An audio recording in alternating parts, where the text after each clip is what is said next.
Hello dear students, welcome to my YouTube channel dynamic English classes. Guys, आज हम लोग बात करेंगे 12th 100 मार्क्स इंग्लिश के एक ऐसे टॉपिक के बारे में जिससे हर बार 1 या 2 नंबर के क्वेश्चन पूछे जाते हैं और इसको बनाना बहुत ही ज़्यादा आसान होता है। तो गाइस, आइए आज हम लोग इस टॉपिक को समझने का प्रयास करते हैं। टॉपिक का नाम है गाइस क्वेश्चन टैग। टॉपिक का नाम है क्वेश्चन टैग। तो गाइस, फर्स्ट ऑफ ऑल हम लोग ये समझने का प्रयास करते हैं कि क्वेश्चन टैग का मतलब होता क्या है, क्वेश्चन टैग कहते किसे हैं और इससे एग्जाम में किस प्रकार से क्वेश्चन पूछे जाते हैं। तो जैसा कि यहाँ पे नाम मेंशन कर दिया गया है, टॉपिक का नाम है क्वेश्चन टैग। तो क्वेश्चन का अर्थ हो जाता है प्रश्न, क्वेश्चन का अर्थ हो जाता है प्रश्न या सवाल, और टैग का अर्थ हो जाता है गाइस चिन्ह। टैग का अर्थ हो जाता है चिन्ह। तो कुल मिलाकर के इसको आप प्रश्न चिन्ह कह सकते हैं, जिसको साइन ऑफ इंट्रोगेशन के द्वारा डिनोटेड किया जाता है। क्वेश्चन टैग से एग्जाम में कैसे सवाल पूछे जाते हैं वो हम लोग डेफिनेशंस के माध्यम से समझने का प्रयास करेंगे। यहाँ पे गाइस इसका डेफिनेशन परिभाषा दिया गया है कि such type of word which is confirmation about the sentence may be called question tag. I repeat, कहा जा रहा है कि सच टाइप ऑफ वर्ड यानी कि वैसा शब्द विच इज कंफर्मेशन। कंफर्मेशन जो है ये कंफर्म शब्द से बना है। हम लोग कंफर्म होना चाहते हैं किसी चीज़ के बारे में, किसी चीज़ को लेकर के। यानी कि आप ऐसा कह सकते हैं कि किसी चीज़ के बारे में हमें जानकारी है, अनुमान है, खबर है, लेकिन कुछ न कुछ डाउट है और हम अपने उसी डाउट को क्लियर करना चाहते हैं, हम लोग कंफर्म होना चाहते हैं। तो वो हमारा कौन बताता है? वो हमारा क्वेश्चन टैग बताता है, प्रश्न चिन्ह बताता है। तो यहाँ पे वही चीज कहा जा रहा है कि such type of word which is confirmation about the sentence may be called question tag. यानी कि वैसा शब्द जिससे वाक्य में, वाक्य के विषय में जानकारी, अनुमान, खबर इत्यादि को सुनिश्चित किया जाता है, जानकारी प्राप्त किया जाता है, इसी को हम लोग क्वेश्चन टैग कहते हैं। अब गाइस, क्वेश्चन टैग के कुछ रूल रेगुलेशंस होते हैं, इसको हम लोग समझने का प्रयास करते हैं, ध्यान देंगे। सबसे पहला है इसमें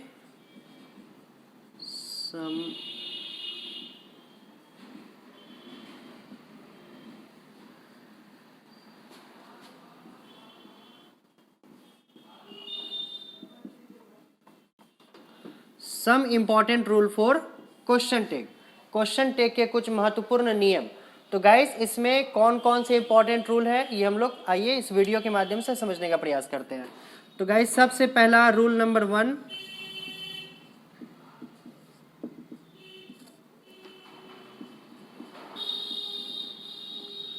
if the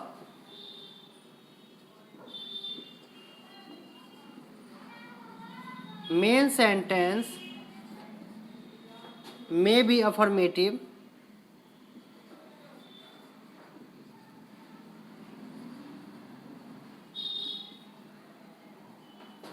then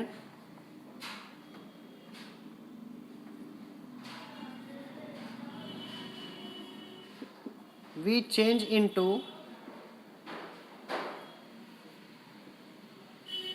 नेगेटिव। तो गाइज यहाँ पे कहा जा रहा है कि इफ द मेन सेंटेंस में be affirmative then we change question tag into negative. यानी कि यदि मेन सेंटेंस का मतलब हो गया मुख्य वाक्य, या इसको आप मेन सेंटेंस का मतलब आप प्रमुख सेंटेंस भी कह सकते हैं जो आपका सेंटेंस दिया हुआ है। तो इफ द मेन सेंटेंस में be affirmative then we change into negative. यदि आपका मेन सेंटेंस यानी जो आपका क्वेश्चन अगर अफर्मेटिव होता है, अगर अफर्मेटिव दिया हुआ है, तो उसको हम लोग क्वेश्चन टैग जब बनाएंगे तो उसको नेगेटिव में चेंज कर देंगे। उसके बाद गाइज हमारा रूल नंबर 2 आता है इसमें,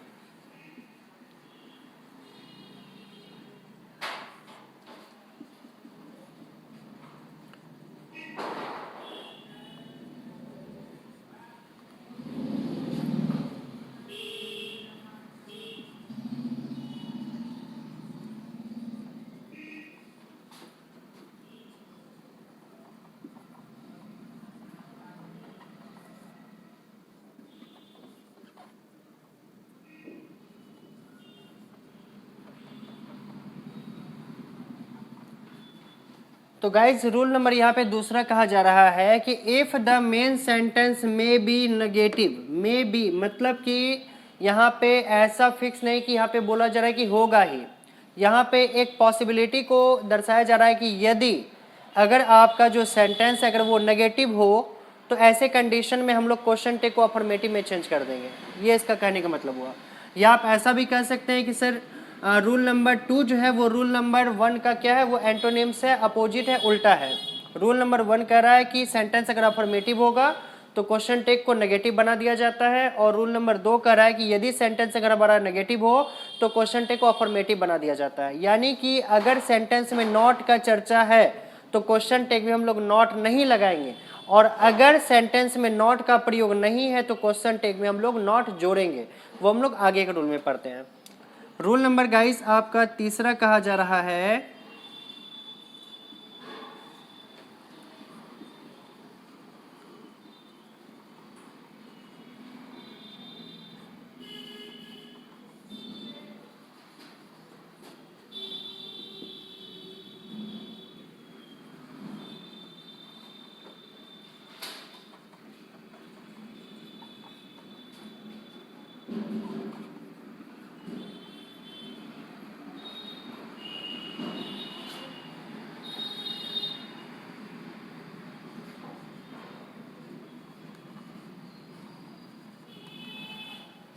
तो गाइज यहाँ पे रूल नंबर तीसरा कहा जा रहा है कि there is no auxiliary verb in the sentence.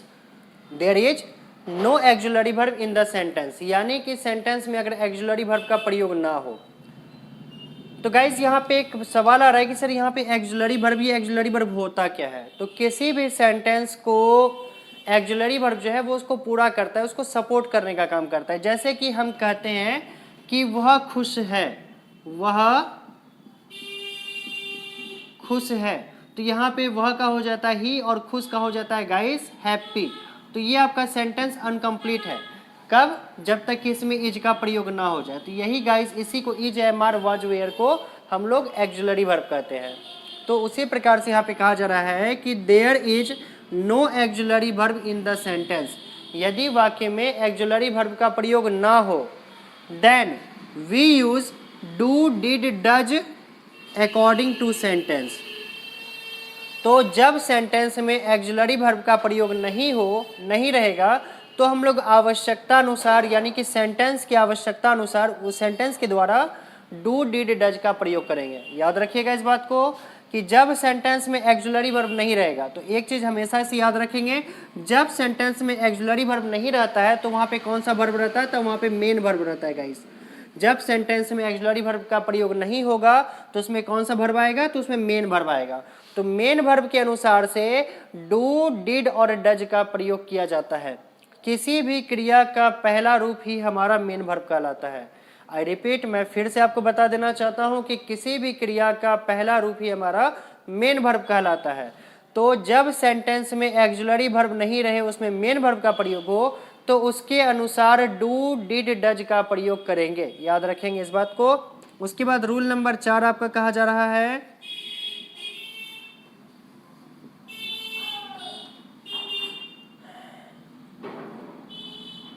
We use pronoun in the question tag. यानी यहाँ पे बोला जा रहा है कि हम लोग क्वेश्चन टैग में प्रोनाउन का प्रयोग करते हैं, इस्तेमाल करते हैं। यानी हम लोग क्वेश्चन टैग में किसका प्रयोग करेंगे? क्वेश्चन टैग में प्रोनाउन का हम लोग प्रयोग करेंगे। तो गाइज याद रखेंगे, प्रोनाउन हमेशा किसका होता है? प्रोनाउन हमेशा नाउन का होता है। प्रोनाउन हमेशा किसका होता है? प्रोनाउन हमेशा नाउन का होता है। तो ये आपका रूल नंबर 4 बताया जा रहा है। अगर यहाँ पे अगर आपका बॉयज़ का प्रयोग है तो उसके लिए हम लोग ही लगाएंगे, और यहाँ पे अगर गर्ल्स अगर आपका आ जाता है तो वहाँ पे हम लोग सी का प्रयोग करेंगे। ठीक है। उसके बाद रूल नंबर 5 को देखते हैं। ये आपका लास्ट रूल है। रूल नंबर 5 कहा जा रहा है कि question tag has very short form. Question tag बहुत संक्षिप्त रूप में होता है। उसका स्ट्रक्चर क्या है वो हम लोग देखते हैं। तो इसका गाइस स्ट्रक्चर आ जाता है एक्जुलरी वर्ब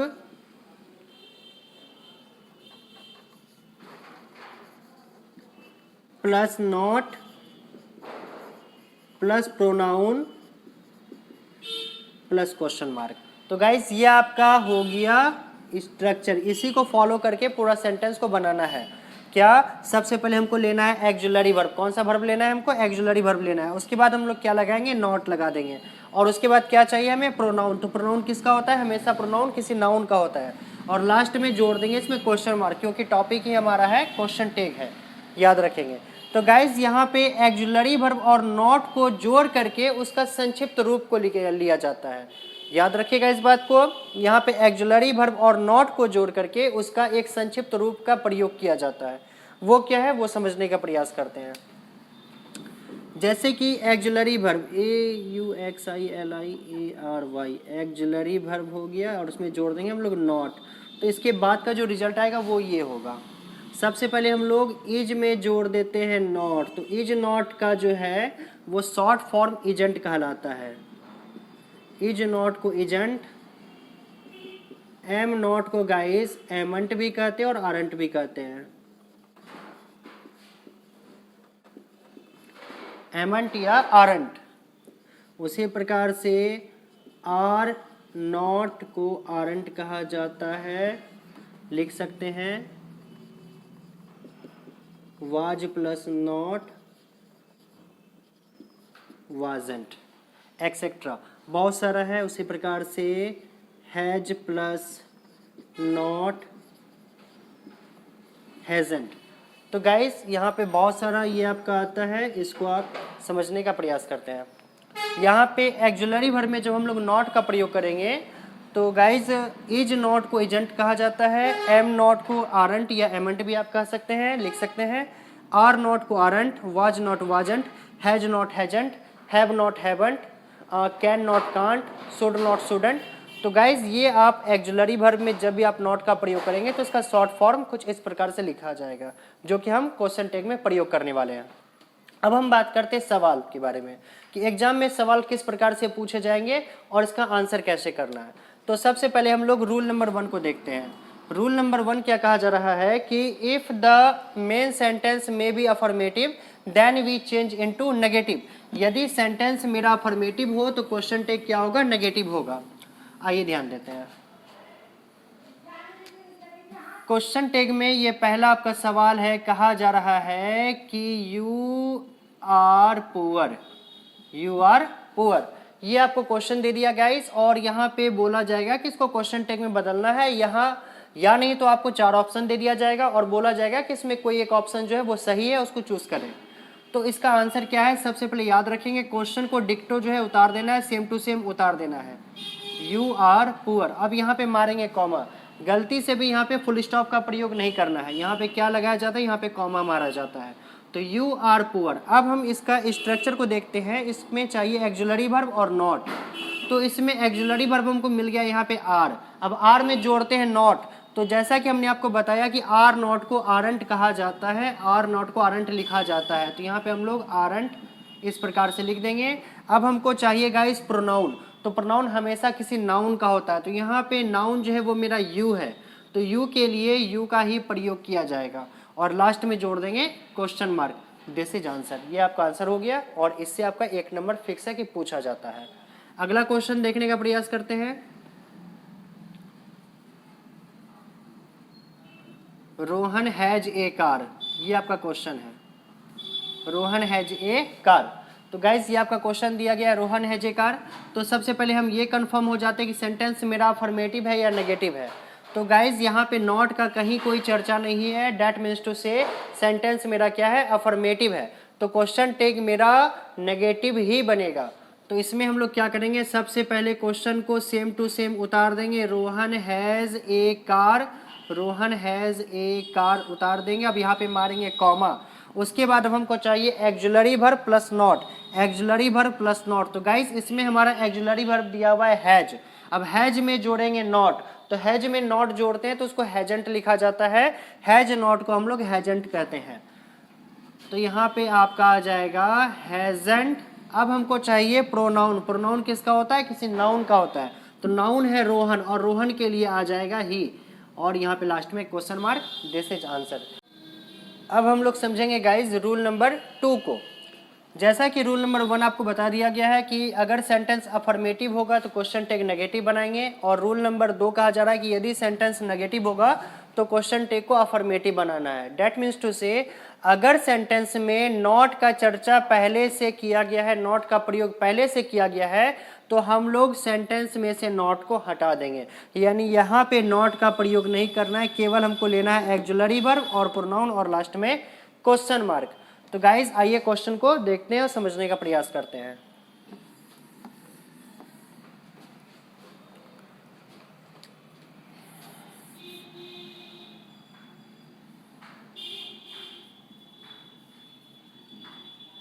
कहा जा रहा है कि श्याम इज नॉट इल, ये आपका क्वेश्चन दे दिया गया कि श्याम बीमार नहीं है। श्याम इज नॉट इल यानी श्याम बीमार नहीं है। तो हमको क्वेश्चन देखने के बाद पता चल गया कि ये सेंटेंस मेरा क्या है, नेगेटिव है। तो क्वेश्चन टेक क्या बनेगा गाइस, अफर्मेटिव बनेगा। तो फर्स्ट ऑफ ऑल सबसे पहले हम क्या करेंगे, क्वेश्चन को सेम टू सेम उतार देंगे, श्याम इज नॉट इल उतार देंगे, उसके बाद यहाँ पे मारेंगे कॉमा, क्या मारेंगे, कॉमा। अब उसके बाद हमको चाहिए एक्जुलरी वर्ब, केवल इसमें एक्जुलरी वर्ब लेंगे, इसमें नॉट का प्रयोग नहीं करेंगे। क्यों, क्योंकि ऑलरेडी मेरे पास पहले से नॉट का प्रयोग किया गया है। तो यहाँ पे हमको केवल चाहिए एक्जुलरी वर्ब, यहाँ पे हमको मिल गया एक्जुलरी वर्ब इज। अब इज का इज उतार देंगे। अब हमको गाइस चाहिए यहाँ पे प्रोनाउन, क्या चाहिए, प्रोनाउन। तो प्रोनाउन किसका होता है, किसी नाउन का होता है। तो नाउन यहाँ पे है आपका श्याम, और श्याम के लिए आ जाएगा ही, और लास्ट में जोड़ देंगे question mark, this is answer. ये आपका आंसर बनकर के तैयार हो गया, is he question mark. Next question देखते हैं। अगला क्वेश्चन कहा जा रहा है,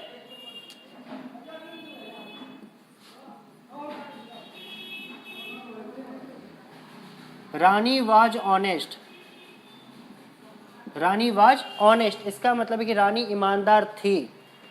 गाइज यहाँ पे नॉट छूट गया है, Rani was not honest, HONEST, Rani was not honest यानी रानी ईमानदार नहीं थी। ये आपका क्वेश्चन है। सेंटेंस मेरा क्या है, नेगेटिव है। तो क्वेश्चन टैग मेरा क्या बनेगा, ये क्वेश्चन टैग मेरा अफर्मेटिव बनेगा। तो सबसे पहले आप सवाल को सेम टू सेम उतार देंगे, रानी वाज नॉट ऑनेस्ट। अब यहाँ पे क्या मारेंगे, कॉमा मारेंगे। अब उसके बाद हमको चाहिए केवल एक्जुलरी वर्ब। एक्जुलरी वर्ब यहाँ पे मेरा वाज है, तो वाज के लिए वाज उतार दिया जाएगा। और उसके बाद हमको चाहिए प्रोनाउन। प्रोनाउन यहाँ पे सेंटेंस का नाउन रानी है, तो रानी के लिए यहाँ पे इसका प्रोनाउन आ जाएगा सी, और लास्ट में जोड़ देंगे question mark, this is answer. तो बन जाएगा वाज सी। अगर यहाँ पे नॉट नहीं रहता तो हम लोग वाज में नॉट जोड़ते, लेकिन यहाँ पे ऑलरेडी सेंटेंस मेरा नेगेटिव है। तो according to rule number 2, rule number 2 के अनुसार से सेंटेंस जब नेगेटिव रहेगा तो क्वेश्चन टैग हम लोग अफर्मेटिव बनाएंगे। और गाइज ये आपका आंसर हो गया, वाज से क्वेश्चन मार्क। तो गाइज समझ में, आई होप कि आप लोगों को बेहतर समझ में आ रहा होगा। अब आइए हम लोग रूल नंबर 3 के बारे में बात करते हैं कि रूल नंबर 3 हमारा क्या कहा जा रहा है।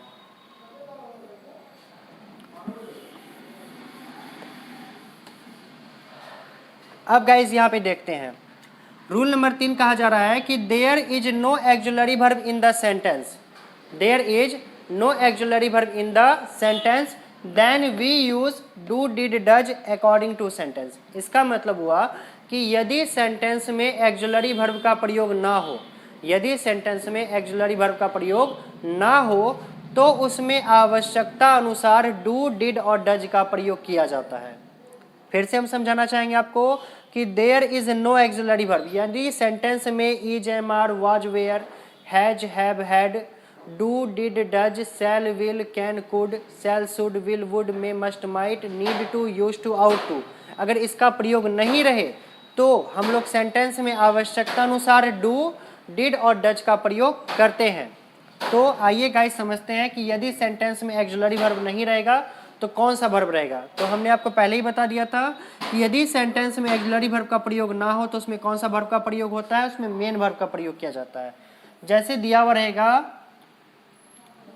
आई write a letter, I write a letter, मैं एक पत्र लिखता हूँ। अब गाइज यहाँ पे कोई एक्जुलरी वर्ब नहीं है, तो यहाँ पे कौन सा वर्ब है, यहाँ पे मेरा मेन वर्ब है। राइट जो है वो मेरा V1 है, राइट का मतलब होता है लिखना, और ये मेरा V1 है, इसे को हम लोग मेन वर्ब कहते हैं। तो आई राइट ए लेटर, मैं एक पत्र लिखता हूँ। अब इसका क्वेश्चन टैग हमको दिया जा रहा है बनाने के लिए, तो इसका क्या होगा गाइज, सबसे पहले आप क्वेश्चन को सेम टू सेम उतार देंगे, I write a letter, I write a letter. अब यहाँ पे मारेंगे गाइज कॉमा, अब उसके बाद हमको चाहिए क्या, एक्जुलरी वर्ब चाहिए। तो गाइज राइट जो है वो मेरा क्या है, V1 है, राइट मेरा क्या है, V1 है। तो इसके अनुसार से हम लोग लेंगे डू को, क्योंकि डू भी मेरा क्या है, V1 है, ये V2 हो गया और ये मेरा V5 हो गया। जब ये V1 है तो हमको यहाँ पे V1 डू को लेना है। अब डू में जोड़ देंगे नॉट, तो डू में जब नॉट जोड़ते हैं तो डू नॉट को डोंट पढ़ा जाता है, डू नॉट को डोंट पढ़ा जाता है, लिखा जाता है डोंट। और उसके बाद हमको चाहिए प्रोनाउन, तो यहाँ पे आपका नाउन आई है और आई के लिए आई का ही प्रयोग किया जाता है गाइस, आई, डोंट आई और लास्ट में जोड़ देंगे क्वेश्चन मार्क। ये आपका आंसर बनकर के तैयार हो गया। एक सवाल और देखते हैं।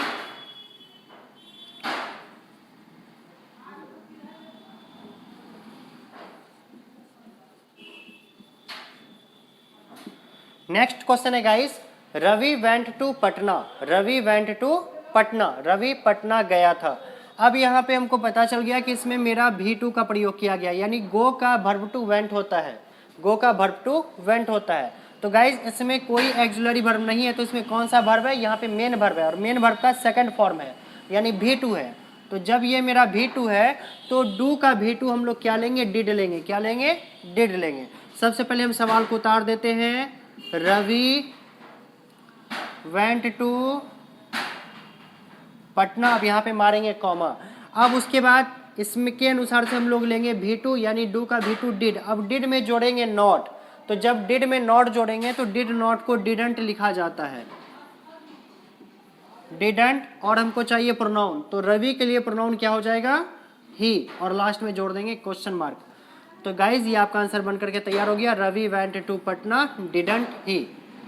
तो होप कि आप लोगों को गाइज ये टॉपिक बेहतर समझ में आया होगा, और इसी प्रकार के इंटरेस्टिंग टॉपिक को पढ़ने के लिए मेरे चैनल को प्लीज़ सब्सक्राइब करें और बेल आइकन को दबा दें, ताकि जो भी नोटिफिकेशन है वो जल्द से जल्द आप तक पहुंच सके। So guys thank you, have you nice day.